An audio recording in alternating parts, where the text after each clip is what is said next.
আজ আমার কলেজের প্রথম দিন, তাই কিছু না ভেবে তাড়াতাড়ি কলেজে যাচ্ছি।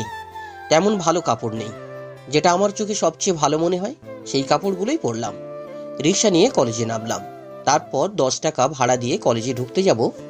এই ছেলে, কোথায় যাচ্ছ? কোথায় যাচ্ছি মানে? দেখছেন তো কলেজে যাচ্ছি। কি কলেজে যাচ্ছ? যাও, এখানে কি করো? তাহলে সরেন, ভিতরে যাই। ভিতরে যায় মানে? তুমি জানো এই কলেজে শুধুমাত্র বড় লোকের ছেলে মেয়ে পড়তে পারে। তুমি এখানে ঢুকবে কেন? তোমার কাপড় দেখে মনে হয় না 3 বেলা ঠিক মতো খেতে পাও। আসছে আবার এই কলেজে। যাও, যত সব। অযথা বকবেন না তো, আমি এই কলেজেই পড়ি। সরে দাঁড়ান, দেরি হয়ে যাচ্ছে। না না, তোমাকে। আর কিছু বলার আগে প্রিন্সিপাল স্যার দারোয়ানকে ডাক দিল। দারোয়ান সেদিকে চলে গেল। আমি এই সুযোগে কাজে লাগিয়ে ভিতরে ঢুকে গেলাম। সামনে গিয়ে দেখলাম দুটো ছেলেকে কান ধরে দাঁড় করিয়ে রেখেছে, তাও আবার একদল মেয়ে। কাহিনীটা খুব ভালো করে বুঝলাম, র্যাগিং চলছে। তাই আমি সেদিকে না গিয়ে অন্যদিকে জোরে হাঁটা ধরলাম। আমার ক্লাসরুমে কোনটা হবে তাও জানি না, কার থেকে জিজ্ঞেস করব তাও বুঝতে পারছি না। এদিকে ওদিকে তাকাচ্ছি আর সামনে হাঁটছি। হঠাৎ কে যেন আমাকে ধাক্কা দিয়ে ফেলে দিল। আমি মাটিতে পড়ে গেলাম। মাটি থেকে উঠে দেখি একটা মেয়ে মাটিতে পড়ে আছে, চেহারাটা দেখা যাচ্ছে না। আমার সাথে এই মেয়েটা ধাক্কা খেয়েছে মনে হয়, তাই হাত বাড়িয়ে দিলাম মেয়েটা যাতে মাটি থেকে উঠতে পারে। মেয়েটা মাথা তুলে আমার দিকে তাকাতে মনে হলো আমার পুরো পৃথিবীটা ঘুরে উঠল। মনে হয় এই প্রথম কোনো পরী আকাশ থেকে নেমে আসছে। কিন্তু মেয়েটা ছেলেদের মতো পোশাক পরে আছে কেন? আমি হাত এখনো বাড়িয়ে আছি, কিন্তু মেয়েটা আমার হাত না ধরে নিজে নিজেই উঠে গেল। ওই শালা, চোখে দেখিস না? খালি মেয়ে দেখলে ধাক্কা খেতে মন চায়। সরি, আমি দেখতে পাইনি। আর ধাক্কা আপনি মেরেছেন, আমি না। ওকে? কি? আমার মুখের ওপর কথা? আমাকে ধাক্কা মেরে আবার আমাকে দোষ দিচ্ছিস? তোকে তো আমি আজ মেরেই ফেলবো। আমাদের কথা হচ্ছে দেখে কান ধরে দাঁড় করিয়ে রাখা মেয়েগুলো আসলো। তাদের মধ্যে একজন বলে উঠল, এখানে কি হচ্ছে মারিয়া? আমি বুঝলাম যার সাথে ধাক্কা খেয়েছি তার নাম মারিয়া। দেখ, এই শালা আমাকে ধাক্কা দিয়ে বলছে আমি তোকে ধাক্কা মেরেছি। এখন একে কি করব বল নিশা? গুন্ডি মেয়েগুলো হলো নিশা, তানহা, সিমি, সিনথিয়া। তুই শুধু একবার বল একে কি করব, বাকিটা আমি দেখব। দেখে তো মনে হয় কোনো বন থেকে উঠে আসছে। ওয়াক থু। আমি মাথা নিচু করে দাঁড়িয়ে আছি। দেখ শার্টটা কেমন, মনে হচ্ছে কোনো চায়ের দোকানের ছেলে পড়ছে। দেখেন, আপনারা যথারীতি আমাকে অপমান করছেন। তোর মুখ দেখছি অনেক বুলি ফুটছে। এই মার ভিখারির বাচ্চাটাকে। মারিয়া বলতে না বলতেই সবাই আমাকে মারতে লাগলো। এক পর্যায়ে তারা আমাকে মেরে রক্তাক্ত করে ফেললো। প্লিজ আমাকে ছেড়ে দিন, আমার ভুল হয়ে গেছে, আর কখনো হবে না, প্লিজ। তারপর তারা থামলো। তুই এই কলেজে কি করছিস? আমি এই কলেজে ভর্তি হয়েছি। কি এই কলেজে? জানি না কোথা থেকে কোন ভিখারি এই কলেজে পড়তে এসেছে। কোন ইয়ারে পড়িস? জি, 2য় ইয়ারে। মানে আমাদের সাথে? আমি হলাম এদের লিডার, মানে এই কলেজের বাবা। আমার সাথে লাগতে আসলে তুই শেষ। আমাদের আসতে যেতে সালাম দিবি, আর আমরা যা বলবো করবি। মনে থাকবে তো? জি, মনে থাকবে। যা এখন সামনে থেকে। আমি চলে আসলাম একটু সাইডে। আমি মার খাচ্ছিলাম আর সবাই দাঁড়িয়ে দেখছিল, কেউ কিচ্ছু বলেনি। আজ গরিব বলে এমনটা করলো। আমি একজনকে বললাম, ভাই 2য় বর্ষের ক্লাস কোনটা? তুমিও কি 2য় বর্ষে পড়ো? হুম। আমিও 2য় বর্ষে পড়ি। আমি শিকদার। তুমি? আমি রবিউল হাসান। তাহলে তো আমরা ফ্রেন্ডস। আমার মতো খ্যাতের সাথে ফ্রেন্ডশিপ? আরে বন্ধুত্ব ধনী গরিব দেখে হয় না। চলো ক্লাসে যাই। যদি আমরা ফ্রেন্ড তাহলে তুমি করে বলা চলবে না, তুই করে বলতে হবে। ওকে, তুই করে বলবো, চল। তারপর আমি আমার ফ্রেন্ড শিকদারের কলেজের রুমে ঢুকলাম। আমরা পিছনের দিকে একটা সিটে গিয়ে বসলাম। তখনই কেউ একজন আমাদের সামনে এসে বলল, হাই, আমি সাগর, এই ক্লাসে পড়ি। তোমাকে কখনো দেখলাম না, তুমি নতুন নাকি? আমি এই কলেজে নতুন, ট্রান্সফার হয়ে এসেছি। হেই শিকদার, কেমন আছো? এই তো ভালো, তুমি? ভালো। তা তোমাকে দেখলাম মারিয়া আর তার গ্যাং মারছে। আমি জানি না তারা কেন এমন করলো আমার সাথে। দেখলাম মারিয়া ইচ্ছে করে তোমাকে ধাক্কা মেরেছে আর দোষ দিচ্ছে তোমার উপর। শেষে মারটা তোমাকে খেতে হলো। গরিব বলে এমন করলো। এসব চিন্তা করো না, শুধু মনে রেখো মারিয়া হলো তাদের গ্যাংয়ের লিডার। পুরো কলেজ তার কথাই চলে। কেউ তার সাথে বাজি নিলে তাকে মারিয়া মেরে ফেলে। কি স্যারেরা কিছু বলবে না? না, কি বা বলবে। মারিয়া হলো সাকিব ভাইয়ের বোন, যে এই শহরের মাফিয়া। পুলিশও কিছু করতে পারে না। কি মাফিয়া? নাম করা মাফিয়া। ও আমার কোনো ক্ষতি করবে না তো? মারিয়া কখন কি করে কেউ বোঝে না, তাই সাবধান থাকা ভালো। ওকে। আচ্ছা, আমি কি তোমার বয়ফ্রেন্ড হতে পারি? হ্যাঁ, হতে পারি। আমি খ্যাত, আমার সাথে ফ্রেন্ডশিপ করবে তুমি? আরে বন্ধুত্বে এসব চলে না, বন্ধুত্বই হয়। ওকে। তাহলে আজ থেকে আমরা 3 জন ফ্রেন্ড। বাট তুই করে বলবো। ওকে। তারপর আমি সাগর শিকদার 3 জন এক সিটে বসলাম। কিছুক্ষণ পর স্যার আসলো। সবাই দাঁড়ালাম। স্যার সবাইকে বসতে বলে আমার দাঁড় করালো। তোমার নাম কি? জি স্যার, রবিউল হাসান। বাসা কোথায়? দেখে তো মনে হয় কোনো বস্তিতে। জি স্যার, পাশের বস্তিতে থাকি। তুমি এই কলেজে কিভাবে ভর্তি হলে? এটা বাংলাদেশের নাম্বার 1 কলেজ, তুমি কিভাবে ভর্তি হলে? জি স্যার, মানে তখনই মারিয়া তার গ্যাং নিয়ে ক্লাসে আসলো। স্যারের অনুমতি ছাড়া ক্লাসে ঢুকে গেল আর সামনের সিটে গিয়ে বসলো। স্যার আমাকে বসতে বলল, আমিও তার কিছু না বলে বসে গেলাম। তারপর ক্লাসে মনোযোগ দিলাম। তখনই প্রিন্সিপাল স্যার আসলো। সবার ক্লাস কেমন চলতেছে?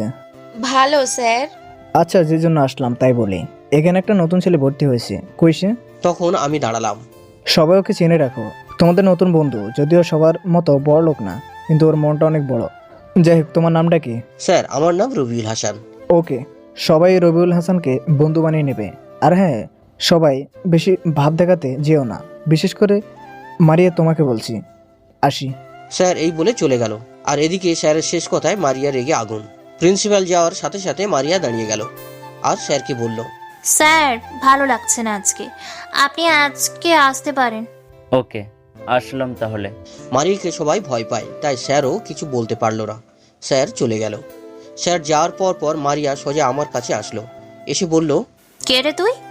আজ প্রথম প্রিন্সিপালের বাচ্চা আমাকে সামনাসামনি এমন কথা বলো, তাও তোর মতো একটা বস্তির ছেলের জন্য। তুই প্রিন্সিপালের কি? আমি কিছু না। কি কিছু না? ঠিক করে বল।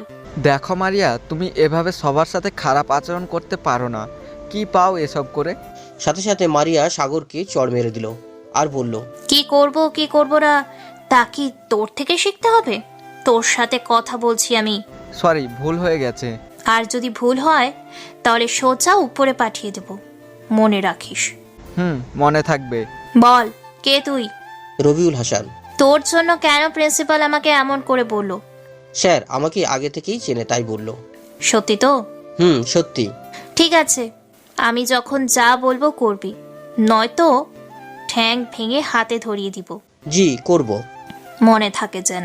তারপর মারিয়া নিজের সিটে চলে গেল। কিছুক্ষণ পর প্রিন্সিপাল স্যার আবার আসলো। মারিয়া, তোমার সমস্যা কি? কেন এমন করছো? কই কোনো সমস্যা না তো। তাহলে ক্লাস করাতে দিচ্ছ না কেন? আর স্টুডেন্টের সাথে খারাপ আচরণ করছো কেন? আব্বে স্যার, এটা আমার পাওয়ার, মাত্র বোঝাচ্ছিলাম। আমি চাইলে সব পারি। যদি এই পাওয়ার না থাকে তখন কি করবে? হ্যাঁ, পাওয়ার থাকবে না? কয় কি? দেখো মা, আমি তোমাকে বোঝাতে চাই, তুমি যা করছো ভালো করছো না। একটু মেয়েদের মতো তো চলতে পারো। কেন মনে হলো আমি মেয়েদের মতো চলি না? শার্ট প্যান্ট কোনো মেয়ে পরে না, সাথে তোমার সঙ্গীদের এমন বানিয়ে ফেলেছো কেন মা? মেয়েদের মতো বাসে ট্রাই করো, জীবনের মানেটা বুঝবে। যাবেন আপনি এখান থেকে? প্রিন্সিপাল স্যার ভয়ে চলে গেল। তখন মারিয়া কি করে তার হিসাব নেয়। পরের ক্লাস মারিয়া ঠিক মতো করলো। তৃতীয় ক্লাসে আবার আমার কাছে আসলো। ওই শোন, বাহিরে গিয়ে আমাদের জন্য আইসক্রিম নিয়ে আয়। এই সময় তো ক্লাস চলছে, আমার ক্লাস করতে হবে। আপনি যান, আমি ক্লাস করব। সাথে সাথে চড় বসিয়ে দিল আমার গালে। আমার কথা না শুনলে ক্লাস করা তো দূরের কথা, কলেজেও আসতে পারবি না। কেন এমন করছেন? এখানে আরো অনেকে আছে, গিয়ে তাদের বলেন আমি পারবো না। মারিয়া আবারও চড় মারতে যাবে, তখন শিকদার মারিয়ার হাত ধরে ফেললো। আমি এনে দিচ্ছি, ওকে ছেড়ে দাও মারিয়া। তোর এত বড় সাহস, তুই আমার হাত ধরিস? আজ তো তুই শেষ। তোমার কাজটা আমি করব, তাই হাত ধরলাম। তোদের দুইজনের অনেক বলি ফুটছে। আজ তোদের অবস্থা এমন করব যেন আর কেউ আমার চোখে চোখ রেখে কথা বলতে না পারে। তারপর মারিয়া আমাকে আর শিকদারকে কলার ধরে মাঠে নিয়ে গেল। তারপর আমাদের দুজনকে মাঠে ধাক্কা মেরে ফেলে দিল। এদের দুজনে এমন অবস্থা করবি যাতে বাবার নাম ভুলে যায়। তারপর তারা hockey stick, cricket bat, stamp নিয়ে আসলো। তারপর আর কি, ইচ্ছা মতো মারলো আমাদের। শিকদার যে কি কান্না করছে যেন ছেড়ে দেয়, কিন্তু কে শোনে কার কথা। সবাই আমাদের ইচ্ছা মতো মারলো, কিন্তু একটা মেয়ে না মেরে সোজা দাঁড়িয়ে আছে। কি হলো সিনথিয়া, তুই মারছিস না কেন? আমার শরীরটা ভালো নেই রে, তাই কিছু ভালো লাগছে না। তাহলে তোর কাজটা আমি করছি। বলে মারিয়া সিনথিয়ার হাত থেকে স্ট্যাম্পটা নিয়ে নিল। ওই স্ট্যাম্প দিয়ে মারিয়া আমার পায়ে মারলো। সাথে সাথে আমি চিৎকার করে উঠলাম। মারিয়া আমার অপর পায়ে আবার মারলো। আমি আবারও চিৎকার করে উঠলাম। তারপর মারিয়া ঘাড়ে মারলো, তারপর মাথায়। আমার চোখ বন্ধ হয়ে আসছে, আর কিচ্ছু মনে নেই। চোখ খুলতে নিজেকে একই জায়গায় আবিষ্কার করলাম। কি কপাল রে ভাই, কেউ একটু হসপিটালেও নিয়ে গেল না। শিকদারও আমার সাথে পড়ে আছে। আমার পায়ে অনেক ব্যথা করছে, তাও শিকদারের কাছে গেলাম, তাকে ডাকলাম, কিন্তু জ্ঞান ফিরল না। আর একটু কষ্ট করে পানি নিয়ে আসলাম। পানি ছিটানোর পর শিকদারের জ্ঞান ফিরল। কলেজে কেউ নেই, শুধু পড়ে আছি আমি আর শিকদার। সাগরকেও দেখছি না। কোনো রকম শিকদারকে নিয়ে কলেজ থেকে বেরিয়ে আসলাম। বাইরে এসে একটা ট্যাক্সি নিয়ে হসপিটালে গেলাম। ট্রিটমেন্ট করিয়ে আমরা যে যার বাসায় চলে এলাম। রাতে আমার ভাঙা বস্তিতে বসে আছি আর ভাবতে লাগলাম, আজ যদি আপু আমাকে এই লাইফে নামিয়ে না দিত, তাহলে বুঝতাম না গরিবের লাইফটা কতটা কঠিন। সত্যি আপু, অনেক কঠিন রে এই লাইফ। যার একটু ক্ষমতা আছে সে অপরকে বিড়াল মনে করে। ধন্যবাদ আপু, তুমি আমাকে বোঝার সুযোগ করে দিয়েছো গরিব লাইফটার। এসব ভাবছিলাম আর চোখের জল ফেলছিলাম। আমার কলেজের দুটা বন্ধু, তার মধ্যে একজন কোথায় চলে গেল, একটুও হেল্প করতে আসলো না। সকালে ঘুম থেকে উঠে গোসল করে কলেজে গেলাম। আবার দারোয়ানের ঝামেলা। বেটা আবারও ঢুকতে দিচ্ছে না। পকেট থেকে 20 টাকা বের করে দিয়ে ঢুকলাম। বেটা ঘুষ নিচ্ছে। ক্লাস হতে আরও অনেকটা সময় আছে, যদিও শরীর ভালো না, তাও ক্লাস তো করতেই হবে। তাই চলে এলাম। গিয়ে একপাশে বসলাম। শিকদারের শরীর ভালো না, তাই সে কলেজে আসেনি। দেখি সাগর আসে কিনা। ক্লাস শুরু হতে আরও দেরি, তাই বসে বসে সাগরের অপেক্ষায় আছি। যদি সে আসে তাহলে ভালো, না আসলেও নিজে ক্লাস করব। কিছু সময় পর সাগর আসলো। আমাকে না দেখে অন্যদিকে চলে যাচ্ছিল, তাই আমি ডাক দিলাম। সাগর আমার কাছে আসলো। কাল কোথায় গিয়েছিলি আমাদের এভাবে রেখে? তাহলে কালকের ঘটনা শোনো। তোদের যখন ট্রেনে মাঠে নিয়ে আসলো, তখন আমার কাছে আমার বোন ফোন দেয়, বলে মায়ের শরীর ভালো না, হসপিটালে নিয়ে যাচ্ছি, তুই তাড়াতাড়ি চলে আয়। আমি তবুও একটু পরে যাই। আমি অপেক্ষা করছিলাম যখন মারিয়া তোদের ছেড়ে দেবে, তখন তোদের নিয়ে একসাথে যাব। কিন্তু মারিয়া তোদের মারার পর সবাইকে কি বলেছে জানিস? কি বলছে? মারিয়া বলেছে যদি তোদের কেউ হসপিটালে নিয়ে যায় বা বাসায় যেতে কেউ সাহায্য করে, তাহলে তার লাশ ফেলে দেবে। বুঝতেই পারছিস, মাফিয়ার বোন, কারো সাহস নেই তার কথা অমান্য করার। আমি তখন বাসায় চলে যাই, আর তোর নাম্বার না থাকায় ফোন দিতেও পারিনি। এখন তোর নাম্বারটা দে। ওকে, নাও আমার নাম্বারটা। ওকে, আমি কল দিচ্ছি, আমার নাম্বারটাও সেভ করে রাখ। সাগর কল দিল, আমি নাম্বার সেভ করে রাখলাম। কিছুক্ষণ পর ক্লাসের দিকে যাচ্ছিলাম, তখনই মারিয়ার ডাক। কথায় আছে, যেখানে বাঘের ভয় সেখানে সন্ধ্যা হয়। আমিও মারিয়াকে ভয় পেয়ে পেয়ে আসছিলাম। মনে মনে চাচ্ছিলাম যাতে মারিয়ার সাথে দেখা না হয়, কিন্তু দেখা হয়ে গেল। হয়েছে, আমরা এদিকে আয়। আমি না শোনার ভান করে চলে যাচ্ছিলাম। আবার ডাক দিল। এবার না গেলে আবারও মারতে পারে, তাই এবার মারিয়ার কাছে গেলাম। মারিয়ার কাছে যেতেই ঠাস ঠাস করে 2টা চড় দিল আমার। আমি কিছু বলছি না, গালে হাত দিয়ে মাথা নিচু করে দাঁড়িয়ে আছি। আয় বস্তির ছেলে, তোকে না বলছি আমি ডাকলে আসবি? জি আসলাম তো। আগে কেন আসিস নাই? তোকে কতবার ডাকতে হবে? আমি প্রথমে বুঝতে পারিনি আপনি কাকে ডাকছেন, পরে যখন বুঝলাম তখন এসেছি। না, তুই ইচ্ছে করে প্রথমে আসিসনি, এখন তোর শাস্তি পেতে হবে। আমি সত্যি বুঝতে পারিনি। তা আমি জানি না, এখন তোর শাস্তি কি দেওয়া যায়। তোরা বল, তার শাস্তি কি দিব? তাদের থেকে সিনথিয়া বলল। আজকে ছেড়ে দে, হয়তো ভুল করেছে। আবার আরেকজন বলে উঠল, না না, ছেড়ে দেওয়া যাবে না। যদি আমরা ছেড়ে দিই তাহলে কলেজের বাকি ছেলে মেয়ে মনে করবে আমরা দুর্বল। শাস্তি তো দিতেই হবে। কি শাস্তি দিবি তাই বল। পেয়েছি একটা। কি রে? এখন এই খ্যাতটা আমাদের জন্য ফুচকা নিয়ে আসবে। কিন্তু এখন তোর ক্লাস, দেখ মারিয়া, ওকে ক্লাসগুলো করতে দে, পরে না হয় শাস্তি দেবে। আমি বুঝলাম না, আমার হয়ে ওর সাফাই কেন গাইছিস? তেমন কিছু না। আমি মাথা নিচু করে দাঁড়িয়ে আছি। এই সময় আমার ক্লাস করার কথা, কিন্তু এরা যা শুরু করেছে জানি না এভাবে বস্তির ছেলে সেজে কতদিন থাকতে পারি। কি হলো, কথা কানে যায় না? যা গিয়ে ফুচকা নিয়ে আয়। এখানে তো ফুচকা আসে না। যদি ফুচকা আনতে যাই তাহলে বাজারে যেতে হবে, আর বাজারে গেলে আমার ক্লাস করা হবে না। এত কিছু জানি না, গিয়ে এখন ফুচকা নিয়ে আসবি। আমার কাছে টাকা নেই, যদিও টাকা আছে, মিথ্যে বললাম যাতে আমাকে ছেড়ে দেয়। জানতাম তো খেদের কাছে টাকা থাকবে না। এই নে 500 টাকা, গিয়ে আমাদের সবার জন্য ফুচকা নিয়ে আয়। অবশ্য সাগর দূর থেকে এইসব দেখছি। আমার সাথে মারিয়ার কাছে সেও আসতে চেয়েছিল, আমি তাকে আসতে বারণ করলাম, তাই দূর থেকে দেখছি। এখন আমার গুরুত্বপূর্ণ ক্লাস আছে, এই ক্লাসটা করে আমি ফুচকা নিয়ে আসি। কি আবার মুখে মুখে কথা? আজ তো তোকে মেরেই ফেলবো। না না, আমাকে মারবেন না, আমি যাচ্ছি ফুচকা আনতে। গুড, তাড়াতাড়ি নিয়ে আসবি। আমি কিছু না বলে ফুচকা আনতে বাজারে চলে গেলাম। যাওয়ার সময় কোনো ঝামেলা হয়নি, কিন্তু আসার সময় আটকে গেলাম জ্যামে। আসতে প্রায় 1 ঘন্টা লাগলো। জ্যামের মধ্যে কেউ একজন আমাকে খেয়াল করছে, যেটা আমার অজানা। সে আবার আমাকে ফলো করতে করতে আমার কলেজেও এসে গেছে, যেটা ছিল আমার অগোচরে। আমি কলেজে ফুচকা নিয়ে ঢুকতে যাব, আবার দারোয়ান বেটা আটকালো। এমনিতে দেরি হয়ে গেছে, তার উপরে এই বেটার অত্যাচার, মাথা গেল গরম হয়ে। দিলাম জায়গা মতো একটা কিক, বেটা মাগো বলে বসে গেল। আমি তাড়াতাড়ি মারিয়ার কাছে গেলাম। তাদের একটাই কাজ, সারাদিন ছেলের বিরক্ত করা। মারিয়া আর তার দল এক পাশে বসে আছে, আমি ওখানে গিয়ে তাদের ফুচকা দিলাম। তোকে কখন পাঠিয়েছি আর আসলি এখন? আমি তো দেরি করতে চাইনি, জ্যামে পড়ে গেছিলাম, তাই দেরি হয়ে গেল। আমার সাথে মিথ্যে বলবি না একদম। সত্যি বলছি আমি। আর আসতে দারোয়ান আমাকে ঢুকতে দিচ্ছিল না, তাই আর একটু বেশি দেরি হলো। কি তুই বলিসনি তুই আমার কাছে গেছিস? বলছি তো, সে আরও আপনার নাম বলায় আমাকে ঝাড়ি দিচ্ছে। যদিও তেমনটা হয়নি, বেটা বারবার আমার সাথে ঝামেলা করে, তার হাত থেকে বাঁচতে এই কথা বললাম। কি ওই ব্যাটার এত বড় সাহস আমার নাম ধরে তোকে আরো ঝাড়ি দিচ্ছে? আজ তো তাকে আমি দেখে নেব। আপনার নাম না বললে আমাকে আরো 5 মিনিট আগে আসতে দিত, আপনার নাম বলায় আরো 5 মিনিট দাঁড় করিয়ে রাখলো। বেটার শিক্ষা দিতে কিছুটা বানিয়ে বললাম আর কি। ওকে তুই যা, আমি দারোয়ানের বাচ্চাকে দেখছি। ওকে, আমি আসি। আমি চলে আসলাম। আসার সময় মারিয়ার দিকে ফিরে একবার দেখে নিলাম, তার দারোয়ান বেটার উপর কেমন রাগ হয় দেখার জন্য। কিন্তু এ কি, এ তো মুখ কালো করে বসে আছে, না মানে মুখ কালো করে দাঁড়িয়ে আছে। কিন্তু হঠাৎ কি হলো? যা হবার হোক, তাতে আমার কি, আমি ক্লাসের দিকে চলে গেলাম। এইদিকে মারিয়া ভাবতে লাগলো, কালকে এই খ্যাতটাকে আর তার বন্ধুকে এত মার দিলাম, তাও এই খ্যাতটা কলেজে কিভাবে আসলো?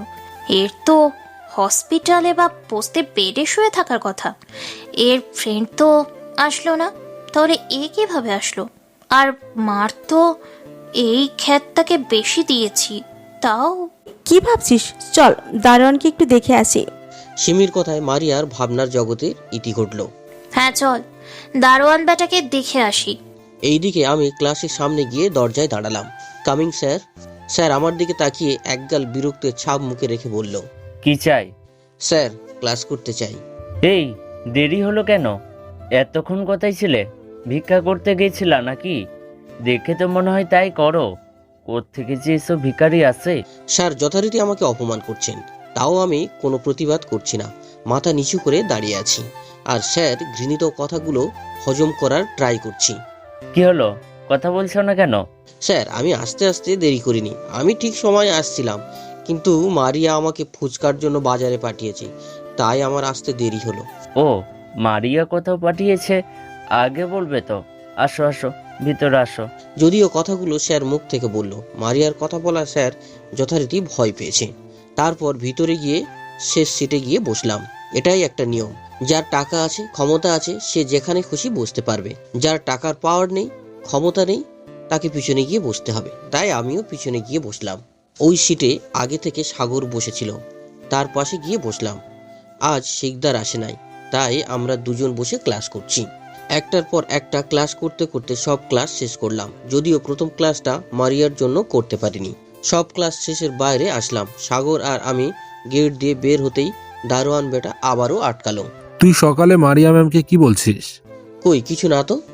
আচ্ছা বাদ দিলাম, কিন্তু আমাকে সকালে কি করেছিস এটা শাস্তি তোকে পেতে হবে। দেখেন মামা, সকালে মাথা গরম ছিল তাই এমন করছি। এখন যদি আর বাড়াবাড়ি করেন তাহলে সকালের থেকে বেশি দেব। কি, তুই আমাকে ভয় দেখাচ্ছিস? ধরে নে তোর জন্য এটা সংকেত। তোকে তো আমি। আর কিছু বলার আগে একজন স্যার আসলো, তাই দারোয়ান বেটা আর কিছু বলতে পারিনি। আমি আর সাগর বাসায় চলে আসলাম। বারবার মনে হচ্ছে কেউ আমায় ফলো করছে। তাও আমি কোনো পাত্তা না দিয়ে নিজের বস্তির ভিতরে ঢুকে গেলাম। গিয়ে আমার রুমে শুয়ে পড়লাম। অনেকদিন থেকে মা আর আপুর সাথে কথা বলিনি, তাই ফোন দিলাম আপুকে। আপু ফোন রিসিভ করলো। কেমন আছিস ভাই? এই তো আপু, অনেক ভালো এই লাইফটা। আমি জানি ভাই তুই কষ্টে আছিস, তাও মাত্র একটা বছরই তো, একটু কষ্ট কর, আসল হিরে খুঁজে পাবি। আপু, জানো আপু, এই গরিব হয়ে বেঁচে থাকাটা খুব কষ্টের। বড়লোকেদের একটু রাগ উঠলেই তা গরিবের উপর ছাড়ে। কি করবি বল, মাত্র একটা বছর ভাই, কষ্ট কর প্লিজ। মা কোথায়, একটু কথা বলবো? ওকে, আমি দিচ্ছি। হ্যালো বাবা, কেমন আছিস? এই তো মা, বেশ ভালো। তোমার শরীর ভালো তো? হ্যাঁ ভালো, নিজের খেয়াল রাখিস বাবা, আর তোর কাজ শেষ না হওয়া অবধি লেগে থাকবি। হ্যাঁ মা, দোয়া করবে। আমি সবসময় তোর জন্য দোয়া করি বাবা। ওকে মা, আপুকে দাও। আপু, মায়ের খেয়াল রেখো, আর নিজেরও খেয়াল রাখবে। আমাকে নিয়ে একদম চিন্তা করবে না। আর রাশেদের সাথে কি তোমার কথা হয়? হ্যাঁ, মাঝে মধ্যে হয়, আর যখনই কথা হয় তখনই কি বলে জানিস? কি বলে?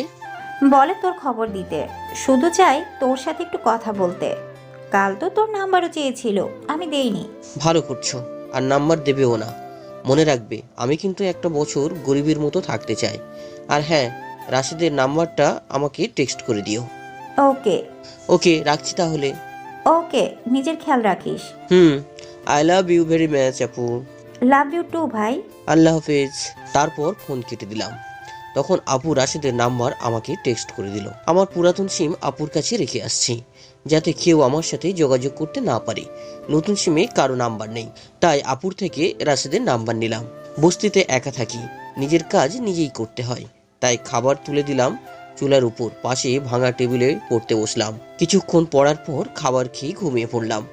পরের দিন কলেজে গেলাম। কলেজে ঢোকার আগে সাগরকে ফোন দিলাম। সে কলেজে নাকি বাইরে জানতে। সে কলেজে এখনো আসেনি, জ্যামে পড়ে গেছে, আসতে একটু দেরি হবে। তাই আমি কলেজে ঢুকতে যাব। তখন কি ভাবছেন, দারোয়ান আটকেছে? আরে না, দারোয়ান বেটা আমার দিকে তাকিয়ে আছে, কিছু বলছে না। আমি কিছু না বলে ঢুকে গেলাম, কিন্তু দারোয়ানের পথ না আটকানোতে আমার খটকা লাগলো। 7-5 না ভেবে আমি ক্লাসের দিকে রওনা দিলাম। তখনই সিনথিয়া ডাক দিল, তাই সিনথিয়ার কাছে গেলাম। জি বলেন, কি করতে হবে? আমাকে দিয়ে কিছু করানোর জন্যই তো ডেকেছে, এছাড়া তো আর কোনো কারণ নেই। কিন্তু এখানে মারিয়া বা বাকিরা কোথায়? সিনথিয়া একা কেন? না, কিছু করতে ডাকিনি, শুধু আপনাকে একটু হুঁশিয়ারি করতে চাই। আমি সিনথিয়ার কথা শুনে অবাক হলাম। যে মেয়েগুলো তুই ছাড়া কখনো কথা বলেনি, সে আজ কিনা আসছে মেয়েদের একজন আপনি করে বলছে। কারণ কি? আপনি কি হুঁশিয়ার করতে চান? আর আমাকে তুই না বলে আপনি কেন বলছেন? আমি তো খ্যাত বস্তির ছেলে, ভিখারির মতো দেখতে। এসব আমাকে কেন বলছেন? এসব কি আমি আপনাকে কখনো বলেছি? না, তা বলেননি, কিন্তু বলতে কতক্ষণ। যাই হোক, কি বলবেন বলেন। আপনি মারিয়ার থেকে একটু দূরে থাকবেন। আসলে আমি তার ফ্রেন্ড ঠিকই, কিন্তু সেটা নামে মাত্র। আসলে কলেজের সবাই তাকে ভয় পায়, তাই তার সাথে ফ্রেন্ডশিপ করি। প্রকৃত অর্থে আমি মারিয়ার কাজগুলো মোটেও পছন্দ করি না। কি করব বলেন? নিজে ঠিক থাকতে হলেও তার সাথে বন্ধুত্বের অভিনয় করতে হচ্ছে। সত্যি কি আপনি চাপের কারণে তার সাথে বন্ধুত্ব করার ভাব করেছেন? তার সাথে মিশে থাকলে নিজের পড়াশোনা ঠিক মতো করতে পারবো, আর না থাকলে বুঝে নিত। ধন্যবাদ আপনাকে। শোনেন, আপনার নাম্বারটা কি পেতে পারি? আমার নাম্বার নিয়ে কি করবেন? যতটুকু পারি মারিয়ার থেকে আপনাকে দূরে রাখার চেষ্টা করব। তার দরকার নেই, ধন্যবাদ। কিন্তু আমার দরকার। ঠিক বুঝলাম না, আপনার দরকার মানে? আমরা তো একই ক্লাসে পড়ি, বলতে গেলে আমরা ফ্রেন্ড, তাই ফ্রেন্ডের নাম্বার রাখা উচিত। ও নিন। ধন্যবাদ। ঠিক আছে, এখন আমি আসি। আমি চলে আসলাম ক্লাসরুমে। আজকে মারিয়াকে দেখিনি, তার দলের একজন ছাড়া অন্য কাউকেও দেখিনি। তাদের কথা একপাশে রেখে ক্লাস করতে লাগলাম। স্যার, আমার 10 মিনিট পর সাগর আসলো। তারপর দুজন ক্লাস করতে লাগলাম। 2টা ক্লাস শেষ করে 3য় ক্লাসে প্রিন্সিপাল স্যার আসলো। সবার ক্লাস কেমন লাগছে আজ? ভালো স্যার। ভালো হওয়ারই কথা, আজকে তো একজন ক্লাসে নেই। কলেজের পরিবেশটা আজ অনেক ভালো আছে, সবাই মনোযোগ দিয়ে ক্লাস করো তাহলে। বুঝলাম প্রিন্সিপাল স্যার কার কথা বলছে। মারিয়ার কথা বলছে স্যার। কি মেয়ে রে ভাই, এই মেয়ে না থাকলে কলেজের ছাত্রছাত্রী থেকে শিক্ষক পর্যন্ত সবাই ভালো থাকে। যাক, ভালো হলো না এসে, অন্তত একটা দিন ঠিক মতো ক্লাস করতে পারবো। আমি আস্তে করে সাগরকে বললাম, শিকদারের নাম্বার তার কাছে থাকলে আমাকে নাম্বারটা দিতে। আমার কাছে শিকদারের নাম্বার নেই। সাগর আমাকে শিকদারের নাম্বার দিল। ক্লাস শেষ করে সাগরকে বললাম, চল শিকদারকে দেখে আসি। তুই বাসা চিনিস? না, আমি তো বাসা চিনি না। ওকে ফোন দিয়ে জেনে নিস তার বাসা কোথায়। তারপর শিকদারকে ফোন দিলাম। প্রথমে রিং বাজলো কিন্তু ধরেনি। আবারও ফোন দিলাম, তখন ধরলো। কে বলছেন? আমি শিকদার বলছি। তাহলে আমি কে? তুই হয়তো কে হতে পারিস বলতো? দেখেন ভাই, আমি বুঝেছি আপনি আমাকে চিনেন। আমি অসুস্থ, ফান করার মুডে নেই এখন। রাখলাম। ফোন কেটে দিতে যাবো তার আগেই আমি নিজের পরিচয় মানে রবিউল হাসান, তার কলেজ বন্ধু। আরে তুই কি মনে করে? আসলে আমার কাছে তোর নাম্বার ছিল না, তাই ফোন দিতে পারিনি। এখন সাগর থেকে নিয়ে তোকে ফোন দিলাম। আচ্ছা, আমরা তোর সাথে দেখা করতে চাই, তাও তোর বাসায়। বলতো তোর বাসাটা কোথায়? আসলে আমরা চিনতেছি না।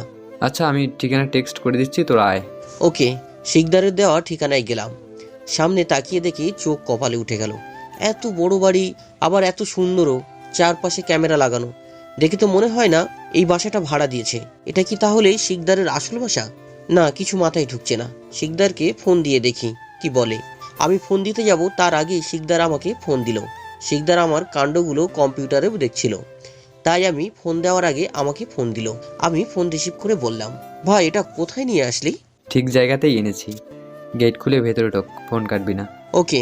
গেট খুলে ভিতরে ঢুকতেই একজন আমার দাঁড় করালো। বলল, কোথায় যাচ্ছি, কার কাছে? আমাদের কথাগুলো শিকদার শুনছিল। শিকদার বলল আমাকে ফোনের স্পিকার অন করতে, আমিও করলাম। শিকদার লোকটাকে বলে দিল আমরা তার কাছে যাচ্ছি। তখন লোকটা আমাদের শিকদারের কাছে নিয়ে যায়। আমাদের শিকদারের রুমের সামনে দিয়ে লোকটা চলে যায়। আমি রুমের দরজা নক করতে যাব, তখন শিকদার দরজা খুলে দিল। এটা কি তোর বাসা? আগে তো ভিতরে আয়। ভিতরে গিয়ে দেখি বাসাটা আরো সুন্দর। বাইরে যেমন সুন্দর, ভিতরে তার চেয়ে বেশি সুন্দর। চারপাশে কি সুন্দর পেন্টিং লাগানো, এক কথায় অসাধারণ। বস, কেমন আছিস বল? আমি ঠিক আছি, কিন্তু তুই কেমন আছিস? ভালো। আর সাগর, তুই কেমন আছিস? ভালো। তোর বাসা এটা? কেন বলতো? আসার সময় যেভাবে দেখলাম বাসাটা, মনে হয় তুই অনেক বড় লোক, তাই বললাম। বল, কি খাবি? আরে কিছু খাবো না, তোর অবস্থা জানতে আসলাম। তা কেমনে হয় বল, চা না কফি? কফি হলে ভালো হয়। ওকে, আমি বানিয়ে আনতেছি। আরে তুই বানিয়ে আনতে যাবি কেন? বাসায় তো আরো অনেকে আছে। হ্যাঁ আছে। ওকে বলছি, তোরা বস। শিকদার নিচে চলে গেল। বাসাটা দুতলা, তার নামের সাথে বাসাটার মিল আছে। 2 মিনিট পর শিকদার চলে আসলো কফি হাতে নিয়ে। তুই কেন কষ্ট করতে গেলি? আরে না, আম্মু বানিয়ে দিয়েছে, আমি জাস্ট আনলাম, আর কিছু না। ওকে, এখন কফি দাও। তারপর 3 জন বসে বসে কফি খেলাম, সাথে আড্ডা তো হয়ে গেল। আচ্ছা শিকদার, আমার যতটুকু মনে হয় তুই চাইলে মারিয়ার এই কাজ বাধা দিতে পারিস, কিন্তু তুই এমনটা করছিস না কেন? তুই ঠিক বলছিস, চাইলে বাধা দিতেই পারি। আর মারিয়া চাইলে কি পারে জানিস? কি? মারিয়া চাইলে আমাকে মেরে মাটির নিচে পুঁতে দিতে। তার থেকে ভালো তার সাথে লাগতে না যাওয়া। তখন একটা মহিলা রুমে প্রবেশ করলো। শিকদারের দিকে তাকাতে সে বলল ওটা তার মা। আমরা আন্টিকে সালাম দিলাম। আন্টি সালামের জবাব দিল। আন্টি কেমন আছে জানতে চাইলে বলল, 1 মাস ছেলে ভালো না থাকলে কি মা ভালো থাকে? আন্টি শিকদারের কথা বলল, যা আমার ঠিকই বুঝেছি। তারপর আন্টি চলে গেল। আমি শিকদারকে বললাম তুই কি এক ভাই? আমার আর কোনো ভাই নেই, একটা বোন আছে। কই, তোকে তো দেখলাম না। আপু ভার্সিটি থেকে এখনো আসেনি। আচ্ছা তুই কি কাল কলেজে যাবি? না, কাল যাব না, পরের দিন থেকে যাব। শরীরে এখনো ব্যথা আছে। শরীরে? আমার জন্য তোকে মার খেতে হলো। আরে সরি বলছিস কেন? মারিয়ার সাথে আমিও কথা কাটাকাটি করছি, তাই এমন করছে। তাহলে তুই বিশ্রাম নে, আমরা আসি। রাতে খেয়ে যা। আরে না, বাসায় গিয়ে খাবো, তুই বিশ্রাম নে, আসি। সাগর আর আমি শিকদারের বাসা থেকে বের হয়ে আসলাম। তারপর একটা রিক্সা নিয়ে কলেজের কাছাকাছি চলে আসলাম। এখন 2 জনকে 2 দিক থেকে যেতে হবে, তাই 2 জন 2 দিকে চলে গেলাম। সাগর নিজের বাসার দিকে, আমি আমার বাসার দিকে। আমি বস্তির কাছে গিয়ে রিক্সা থেকে নেমে পড়লাম। রিক্সার ভাড়া দিয়ে আমি বস্তির ভিতরে চারপাশে দেখে নিজের রুমে চলে গেলাম। রুমে ঢুকে দাঁড়াতেই কেউ একজন আমাকে ফোন দিল। ফোন বের করে দেখলাম নাম্বারটা পরিচিত না, তাই রিসিভ করিনি। কিছুক্ষণ পর আবারও ফোন দিল, এবার রিসিভ করলাম। আসসালামু আলাইকুম, কে বলছেন? ওয়ালাইকুম আসসালাম, আমি সিনথিয়া বলছি। সিনথিয়া? ও হ্যাঁ, মনে পড়েছে। বলেন, কেন ফোন দিয়েছেন? এমনি ফোন দিলাম, আপনি কেমন আছেন জানার জন্য। আলহামদুলিল্লাহ ভালো, আপনি? ভালো। কি করেন? মাত্র বাসায় আসলাম। ওকে, রাখছি তাহলে।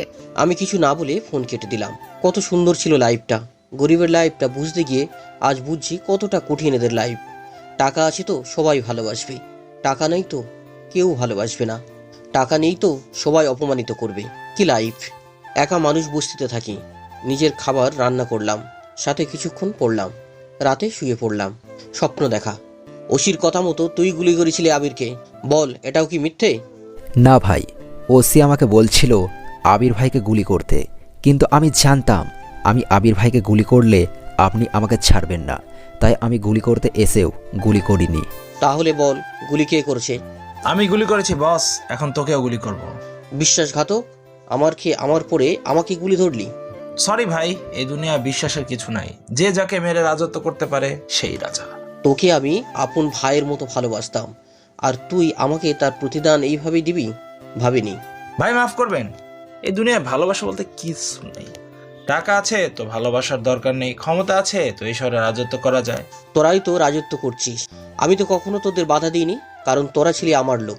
সরি ভাই, আপনাকে মেরেই ফেলবো যখন একটা কথা বলি। আমি আপনার লোক নয়, আমি সুলতানের লোক। কি তুই ওই দেশের বিদ্রোহীদের সাথে হাত মিলিয়েছিস? না ভাই, আমি তার দলের লোক ছিলাম। আপনার কাছে আসতে সে আমাকে বলেছে, আর আপনাকে শেষ করে আপনার রাজত্ব আমাকে করতে বলেছে।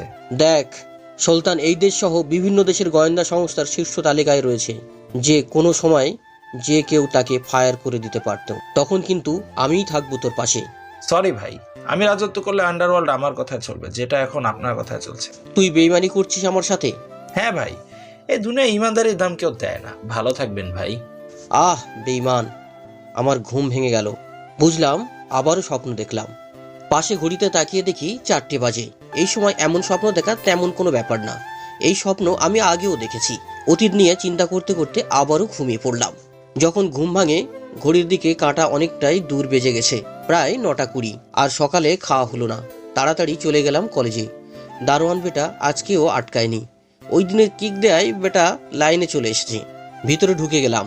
কলেজে যেতে অনেকটা দেরি হয়ে গেছে, তাই তাড়াতাড়ি ক্লাস করতে রুমের দিকে যেতে লাগলাম। রুমের কাছাকাছি যেতেই খেলাম ধাক্কা কারোর সাথে। চোখ খুলে যা দেখলাম অনেকটা ভয় পেলাম, কারণ আমি ধাক্কা খেয়েছি ডাইনি মারিয়ার সাথে। মারিয়া মাটি থেকে উঠে আর কিছু না বলে আমার কলার ধরে মাঠের মাঝখানে নিয়ে গেল। আমিও কিচ্ছু বলছি না, কি বা বলবো? বললেও মার খেতে হবে, আর না বললেও মার খেতে হবে। তার থেকে বরং কথা না বলে থাকি, হয়তো দুটো কম মারবে। মারিয়া আমাকে মারতে লাগলো আর বলতে লাগলো, ছোট লোকের বাচ্চা, মেয়ে দেখলে ধাক্কা খেতে ইচ্ছে করে। তোকে আজ এমন মার দেব যাতে আর কোনো দিন কোনো মেয়ের দিকে তাকিয়ে থাকতে না পারিস। এই বলে আমাকে মারতে শুরু করলো। হঠাৎ কেউ একজন আমার সামনে আসলো, যাকে দেখে আমি অবাক। ও এখানে কেন? সে আর কেউ না, সে একজন মাফিয়া, যার নামে চলে সাকিবের মতো শতখানিক মাফিয়া। আমাকে মারতে দেখে সব যখন সামনে আসতে যাবে, তখন আমি ইশারা করলাম যাতে সামনে না আসে। মারিয়া আর তার দল আমাকে ইচ্ছা মতো মারলো, যদিও সবাই মারলো, কিন্তু সিনথিয়া ঠায় দাঁড়িয়ে থাকলো। মারিয়া আমাকে মারছে আর বলছে, এই ক্ষেতের বাচ্চাকে কেউ যদি হসপিটালে নিয়ে যাস, তাকে জিন্দা কবর দিব। মারিয়া ইচ্ছা মতো আমাকে মারলো, মেরে সে চলে গেল। আমার প্রায় অজ্ঞান হওয়ার মতো মারলো, যদিও এসব আমার কিছু হবে না। পুরো শরীর ঘাম রক্ত এক হয়ে গেছে। মারিয়া চলে যেতেই সাগর আমার কাছে আসলো, যদিও সাগর এই সময় ক্লাস করার কথা, কিন্তু আমাকে মারার দেখে সে বেরিয়ে আসলো। সাগর আমাকে ধরে বসালো, পানি দিল। পানি খেয়ে হসপিটালের দিকে রওনা দিলাম। সাগর আমার সাথেই আছে। আমরা যখন হসপিটালে যাওয়ার জন্য বের হতে যাব, কলেজ থেকে মারিয়া এসে সামনে দাঁড়ালো আর সাগরকে চড় বসিয়ে দিল। সাগর কিছু বলছে না। আমাকে মারার জন্য আমি মারিয়াকে কিছু বলিনি, কিন্তু সাগরকে যখন মারলো তখন আমি নিজেকে আর ধরে রাখতে পারিনি। আমিও মারিয়াকে দিলাম কষে 2 চড়, যা দেখে সবাই অবাক হয়ে আমার দিকে তাকিয়ে আছে। যদিও সিনথিয়ার চেহারা দেখে বোঝা যাচ্ছে মারিয়াকে মারায় সে খুশি হয়েছে। মারিয়াকে মারাই মারিয়া আমার কলার ধরে ফেললো। আবার যখন আমাকে মারতে যাবে, তখন আমি আরো একটা চড় বসিয়ে দিলাম।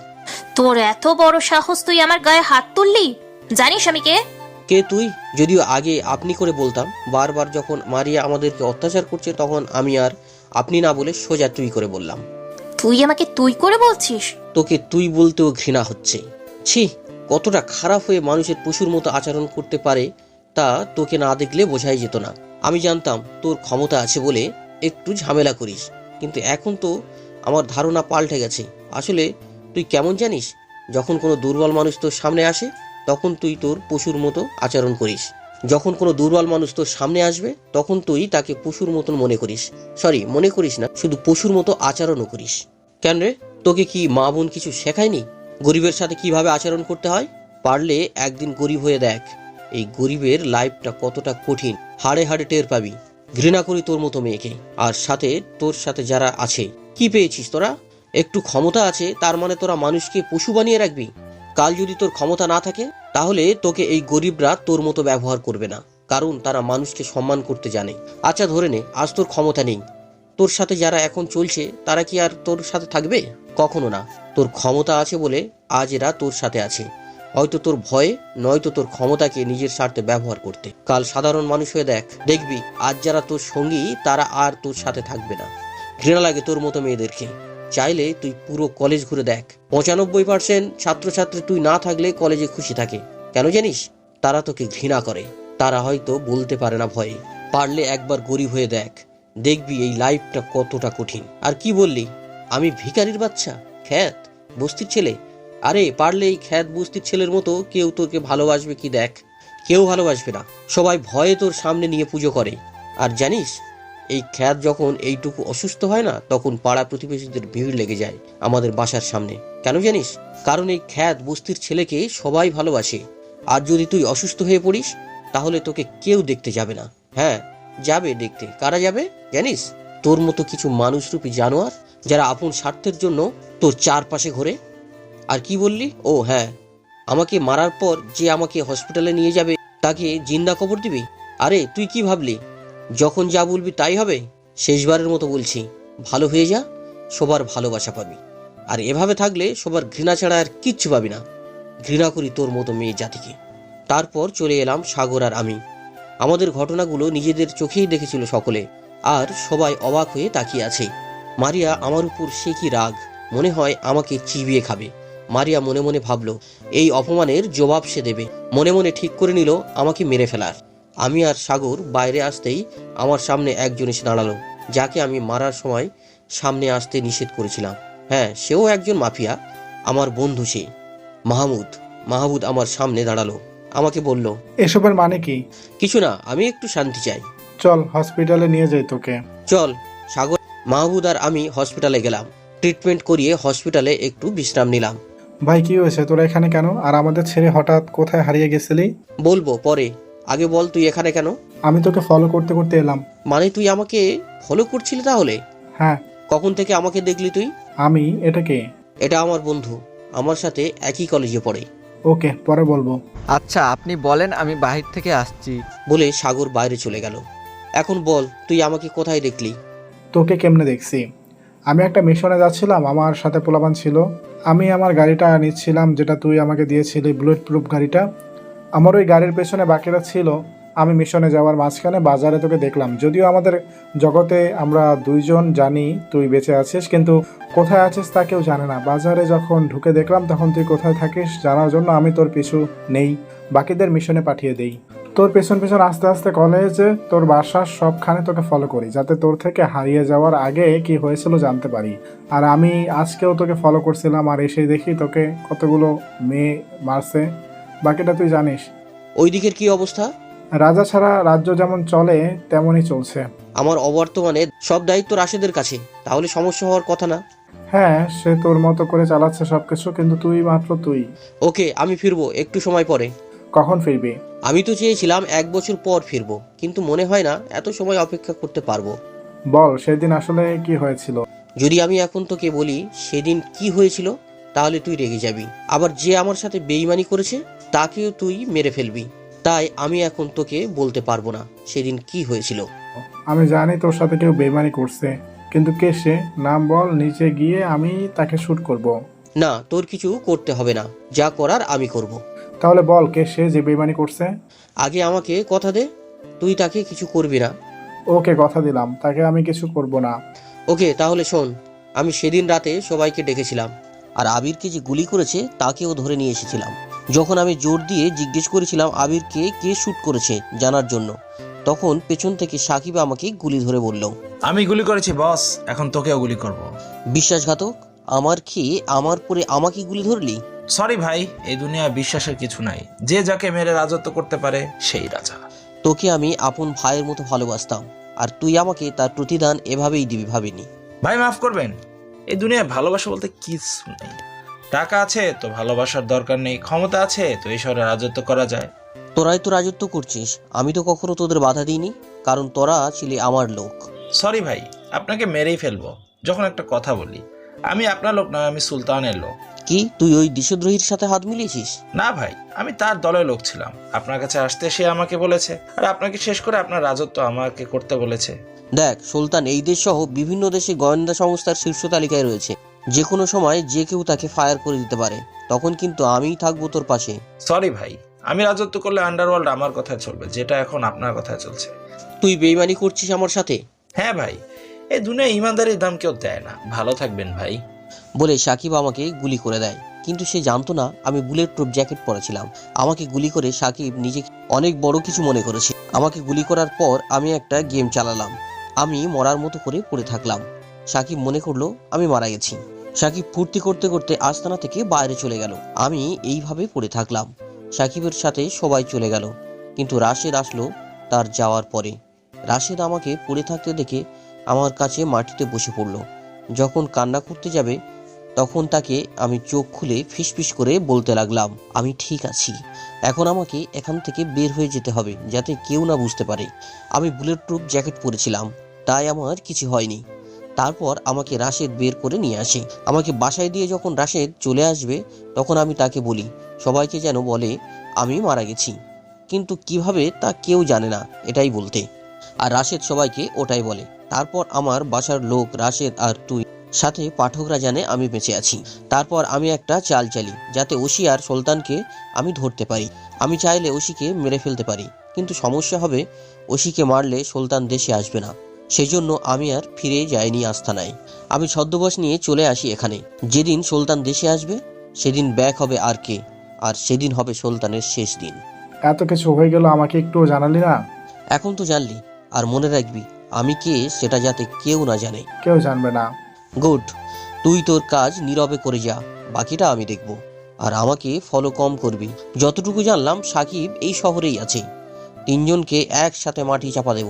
ওকে, তুই যেমন বলবি। আমরা এখনো বিশ্বাস হচ্ছে না মাফিয়া কিং আর কে সাকিব মেরে ফেলতে চেয়েছিল। বাদ দে, সাগর আসছে। এতক্ষণ সাগর বাইরে ছিল।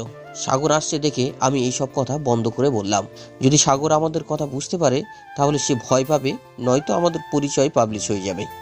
সাগর আমার কাছে এসে পাশে বসলো, আমাকে বলল, এখন কি করবি? এই মেয়ে তো যা ইচ্ছে তাই করছে।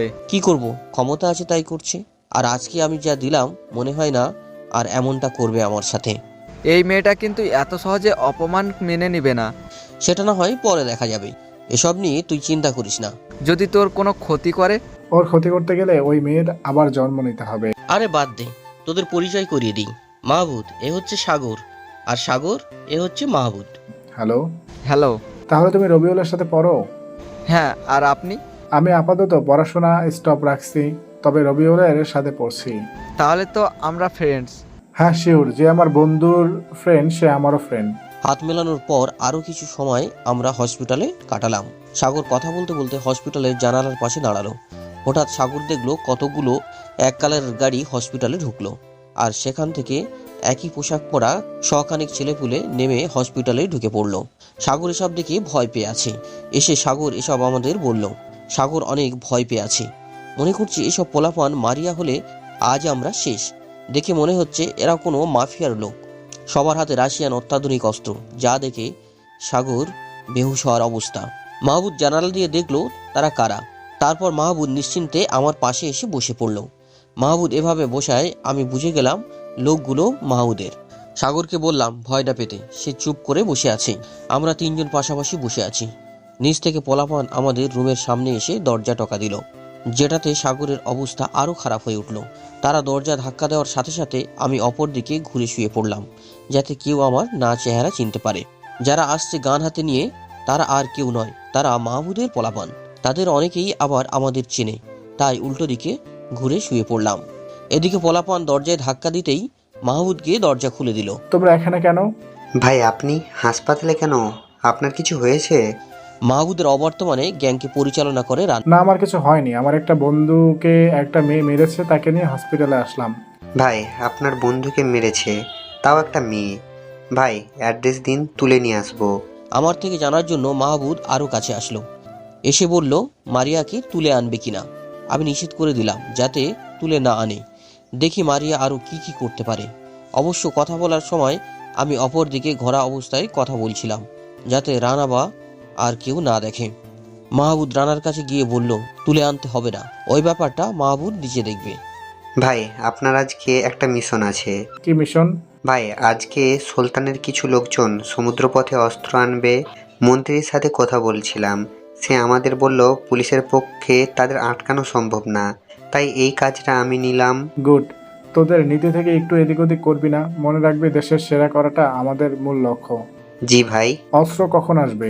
ভাই আজ রাত 8টায় অস্ত্র আসবে।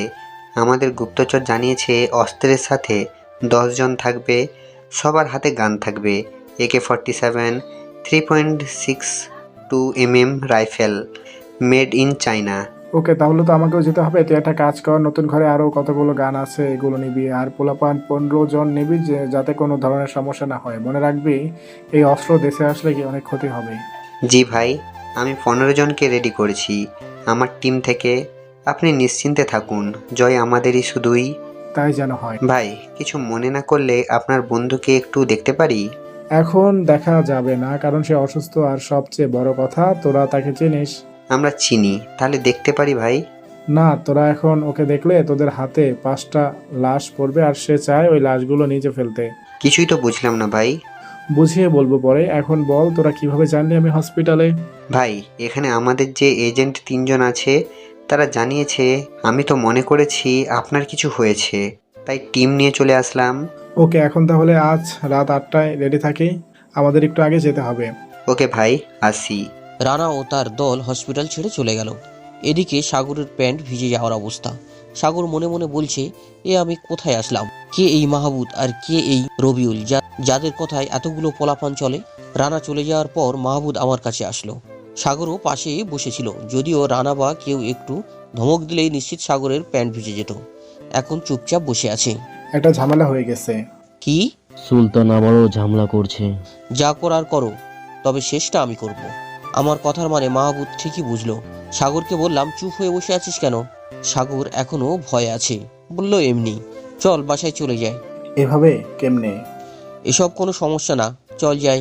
যদিও মাহবুব আসতে নিষেধ করেছিল, কিন্তু হসপিটালে থাকতে ভালো লাগে না, তাই বেরিয়ে আসলাম হসপিটাল থেকে। বাইর হওয়ার সময় অবশ্য হসপিটালের সবাই আমাদের অন্যভাবে দেখছিল, সেদিকে পাত্তা না দিয়ে আমরা চলে আসলাম। হসপিটাল থেকে মাহবুবকে বিদায় করে দিলাম। আমি আর সাগর রিক্সা করে আসতে লাগলাম।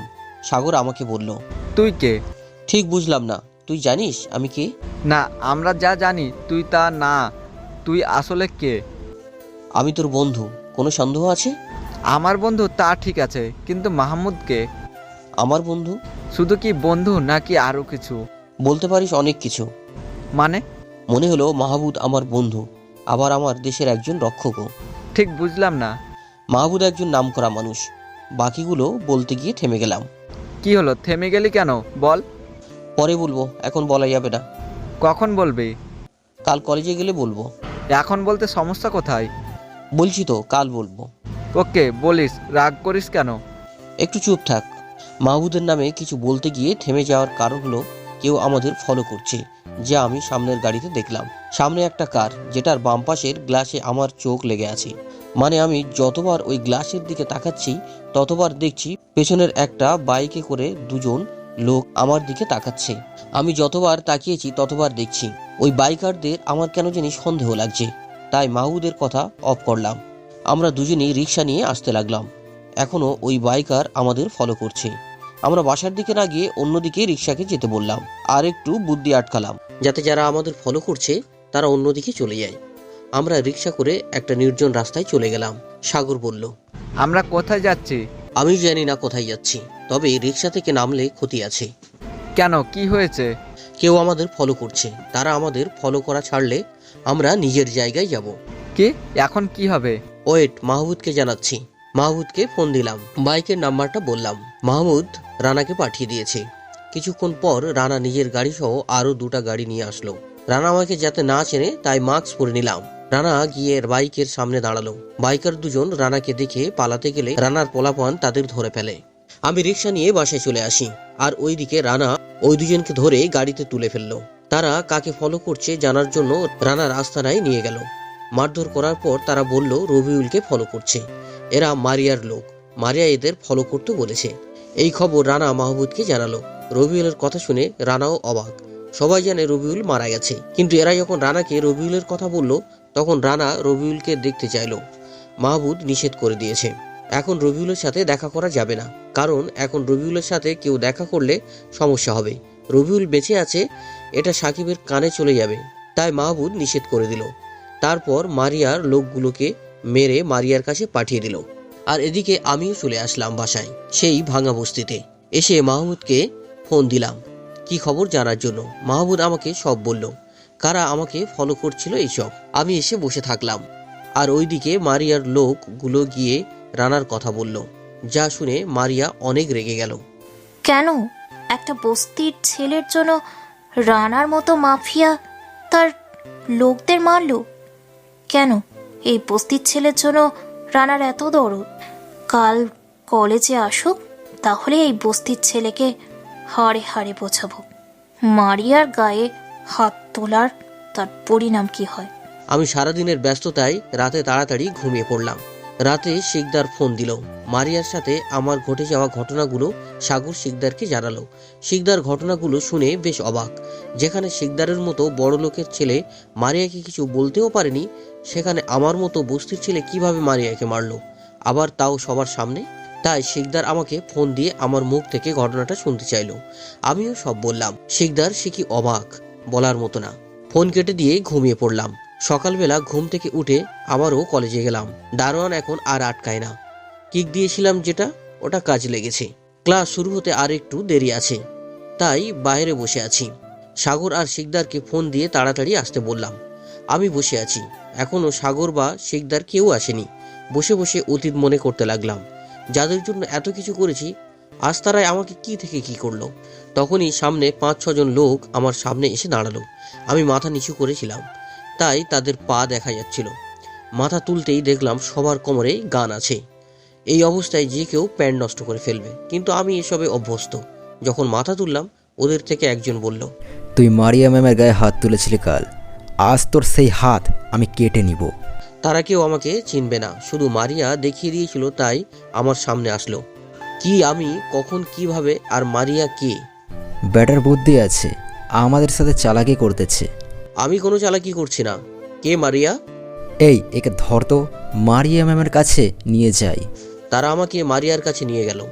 ম্যাম, এই ছেলেটা নাকি যে আপনাকে কাল অপমান করেছিল। হ্যাঁ, এই ছেলেটা এই ক্ষেতটাকে আজ এমন মার দেবে যাতে আর পৃথিবীর আলো না দেখে। মারতে মারতে মেরে ফেলবে। Okay ma'am. এইবার বুঝবি মারিয়ার সাথে লাগতে আসলে তার কি করে মারিয়া। ও তাই, তাহলে কালকের কথায় আপনার হয়নি? আজ তোকে আমি নিজ হাতে মেরে ফেলবো, দেখি তুই কি করতে পারিস। ওকে, দেখি তোর সাহস কেমন। আমাকে মারবি, তাও তোর মতো একটা পাতি মস্তান। হাসালি রে, আমাকে হাসালি। ইচ্ছে মতো এসে নে, আজ তোকে আমি মাটির নিচে পুঁতে ফেলবো। ওকে, দেখা যাবে আজকে কিভাবে কি করিস। এই, ওকে নিয়ে আমার পুরাতন গোডাউনে বেঁধে রাখবি, কেউ একটা ফুলের টোকাও দিবি না। হেকে যা করার আমি করব। ওকে ম্যাডাম, এই চল। আমাকে নিয়ে যেতে চাচ্ছে। আমিও যাওয়ার জন্য সামনে পা বাড়ালাম। গেটের সামনে যেতেই সাগর আর শিকদারের সাথে দেখা। তারা আমাকে এভাবে দেখে কান্না করার মতো অবস্থা। আমি লোকগুলোকে বললাম, তোমরা তো আমাকে মেরে ফেলবে, আমি একটু আমার বন্ধুদের সাথে কথা বলি। ওকে বল, 2 মিনিট সময়। মনে মনে বললাম, শালা জেলখানায় আছি মনে হচ্ছে। আমি সাগর আর শিকদারের সামনে গিয়ে বললাম, তোরা চিন্তা করিস না, আমি খুব তাড়াতাড়ি ফিরে আসব। তোদের একটা নাম্বার দিচ্ছি, ফোন করে বলবি আমাকে কিডন্যাপ করা হয়েছে, আর নাম্বারটাও দিবি। আমি তাদের রাশেদের নাম্বারটা দিলাম আর বললাম, এই নাম্বারে ফোন দিয়ে আমার কথা বলবি। আর তোরা একদম নিশ্চিন্তে থাক, কালকেই কলেজে বাকি কথা বলা হবে। তারপর চলে আসলাম লোকগুলোর সাথে। তারা আমাকে একটা রুমে নিয়ে যায় আর হাত পা একটা চেয়ারের সাথে বেঁধে দেয়। এইদিকে সাগর শিকদার রাশেদকে ফোন দিয়ে আমার কথা বলায় রাশেদ পুরো গ্যাং নিয়ে বেরিয়ে পড়লো। আমার লোকেশন ট্র্যাক করে তারা আমার দিকে রওনা দিল। এদিকে 1 ঘন্টা পর মারিয়া আমার কাছে আসলো। তার সাথে আসলো মারিয়ার কিছু পোলাপান।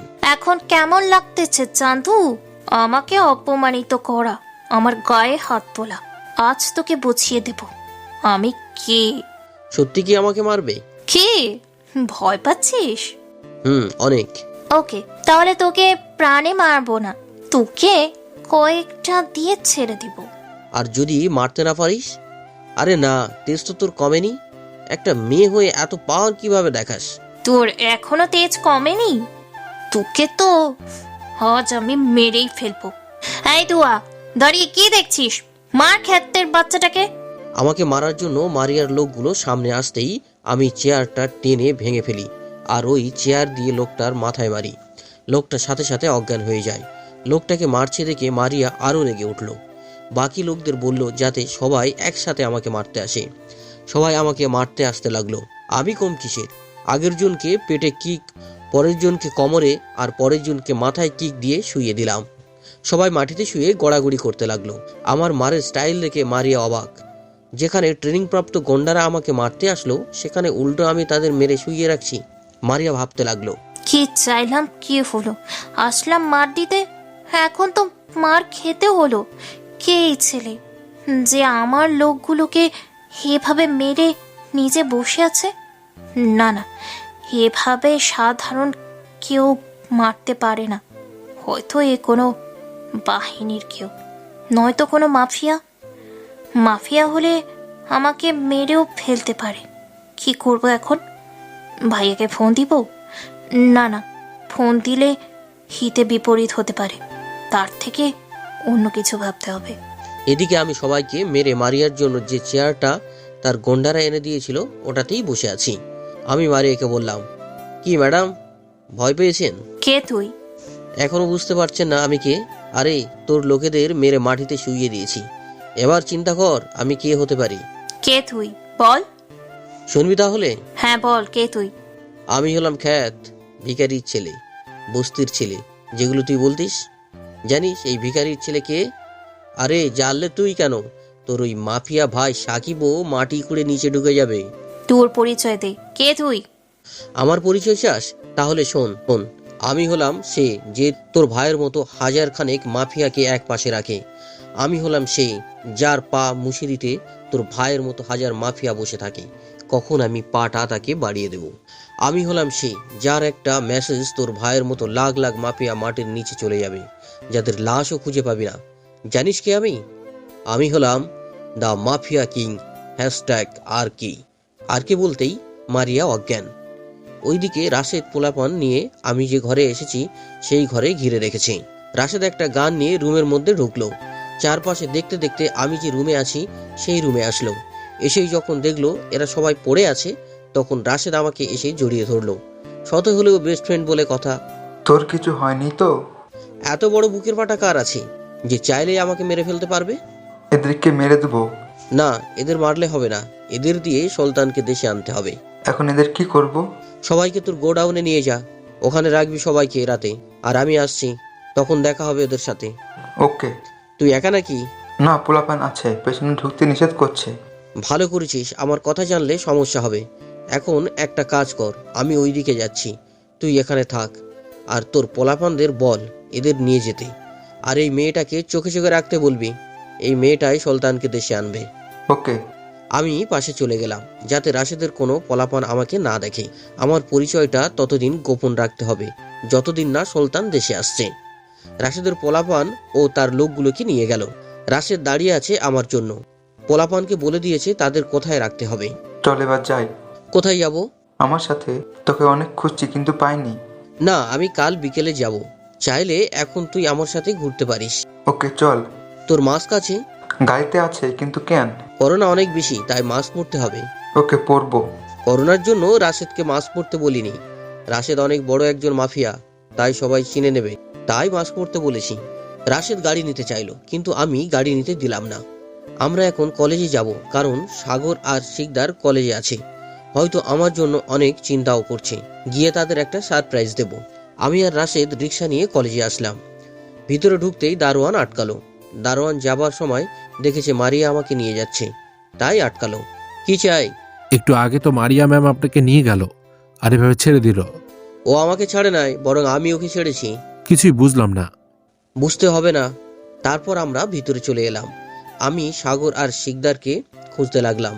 আমি জানি তারা ক্লাস করবে না আমার এই অবস্থা জেনে, তাই চারপাশে দেখতে লাগলাম। হঠাৎ আমার চোখ পড়ে মারিয়ার দলের দিকে। তারা শিকদার আর সাগরকে কান ধরে দাঁড় করিয়ে রেখেছে।